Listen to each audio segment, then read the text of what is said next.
Hello everyone. कैसे आप सब? आप सबका अपने चैनल में स्वागत है। आज मैं आपको एक मोटिवेशनल स्टोरी सुनाने जा रहा हूँ जिसका टाइटल है खुशी का कारण। तो शुरू करते हैं। बहुत समय पहले की बात है। चंदनपुर का राजा बड़ा प्रतापी था। दूर दूर तक उसकी समृद्धि की चर्चाएं होती थी।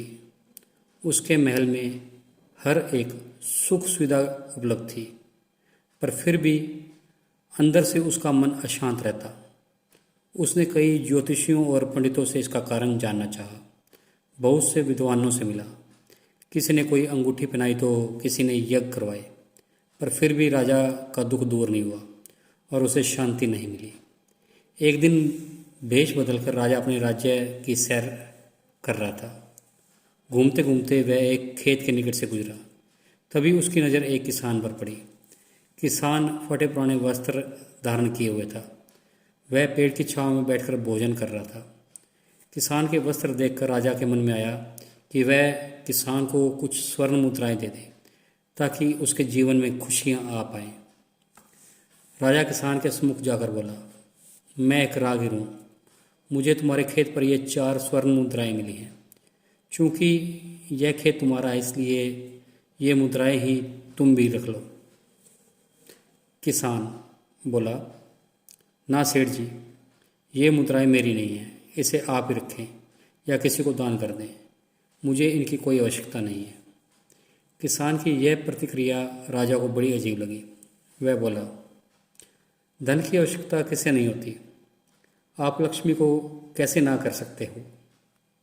सेठ जी, मैं रोज़ 4 आने कमा लेता हूँ और उतने में ही प्रसन्न हूँ। क्या आप सिर्फ 4 आने की कमाई करते हो और उतने में ही प्रसन्न रहते हो? यह कैसे संभव है? राजा ने पूछा। सेठ जी, किसान बोला, प्रसन्नता इस बात पर निर्भर नहीं करती कि आप कितना कमाते हैं या आपके पास कितना धन है। प्रसन्नता उस धन के प्रयोग पर निर्भर करती है। तो तुम इन 4 आने का क्या क्या कर लेते हो? राजा ने उपहास के लहजे में पूछा। किसान भी बेकार की बहस में नहीं पड़ना चाहता था। उसने आगे बढ़ते हुए उत्तर दिया, इन 4 आनों में से एक मैं कुएं में डाल देता हूँ, दूसरे से मैं कर्ज चुका देता हूँ, तीसरा उधार दे देता हूँ और चौथा मिट्टी में गाड़ देता हूँ। राजा सोचने लगा। उसे यह उत्तर समझ नहीं आया। वह किसान से इसका अर्थ पूछना चाहता था, पर वो जा चुका था। राजा ने अगले दिन सभा बुलाई और पूरे दरबार में कल की घटना कह सुनाई और सबसे किसान के उस कथन का अर्थ पूछने लगा। दरबारियों ने अपने अपने तर्क पेश किए, पर कोई भी राजा को संतुष्ट नहीं कर पाया। अंत में किसान को ही दरबार में बुलाने का निर्णय लिया गया। बहुत खोजबीन के बाद किसान मिला और उसे कल की सभा में प्रस्तुत होने का निर्देश दिया गया। राजा ने किसान को उस दिन अपने वेश बदलकर भ्रमण करने के बारे में बताया और सम्मानपूर्वक दरबार में बिठाया। मैं तुम्हारे उत्तर से प्रभावित हूँ और तुम्हारे 4 आने का हिसाब जानना चाहता हूँ। बताओ, तुम अपने कमाए 4 आने किस तरह खर्च करते हो जो तुम इतना प्रसन्न और संतुष्ट रह पाते हो? किसान बोला, हजूर, जैसा कि मैंने बताया, मैं 1 आना कुएं में डाल देता हूँ, यानी अपने परिवार के भरण पोषण में लगा देता हूँ।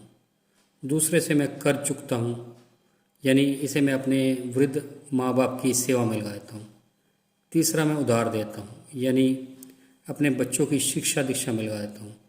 और चौथा मैं मिट्टी में गाड़ देता हूँ, यानी मैं 1 पैसे की बचत कर लेता हूँ ताकि समय आने पर मुझे किसी से मांगना न पड़े और मैं इसे धार्मिक, सामाजिक या अन्य आवश्यक कार्यों में लगा सकूं।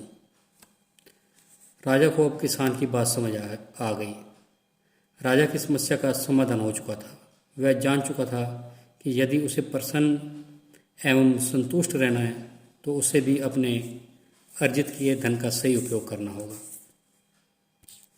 तो आपको ये कहानी कैसी लगी? अगर पसंद आई है तो वीडियो को लाइक कीजिए, शेयर कीजिए और चैनल को सब्सक्राइब कीजिए। बेल वाला बटन ज़रूर दबा दें ताकि हम ऐसी कोई और वीडियो डालें तो उसकी नोटिफिकेशन आपको